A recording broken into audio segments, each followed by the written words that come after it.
Diqqat O'zgidromet tezkor ogohlantirish bilan chiqdi. 9 ta viloyatga sel kelishi xavfi e'lon qilindi. Assalomu alaykum, hurmatli tomoshabin.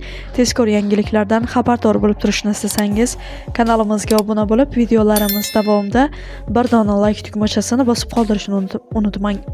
O'zbekistonning bir qator tog' oldi va tog'li hududlarda sel suv toshqinlari yuzaga kelishi mumkin. Bu haqida O'zgidromet tezkor gidrometeorologik axborotida xabar berdi.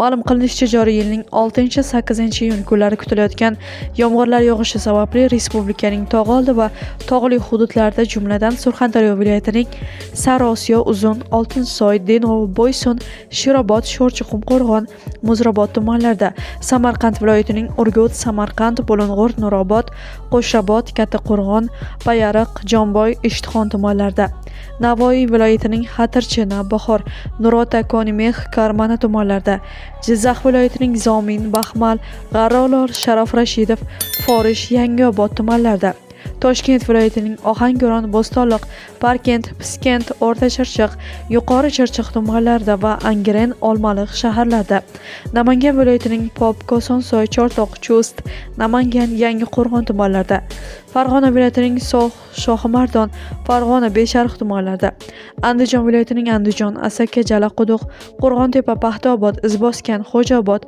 Marhamat tumanlarida va Xonobod shahrida sel suv toshqin hodisalari yuzaga kelishi mumkin. Sinoptiklar tog'li hududlarda istiqomat qiluvchi aholi, dam oluvchilar va haydovchilarni ehtiyotkor bo'lishga chaqirgan. Shuningdek, ayrim yomg'ir suvlari to'planib, past joylarni suv bosishi mumkinligi haqida ham ogohlantirdi.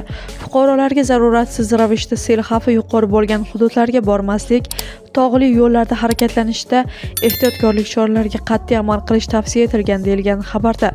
Hurmatli tomoshabin, video haqida o'z fikrlaringizni izohlarda yozib, kanalni yo'qotmaslik uchun obuna bo'lib qo'yishni unutmang.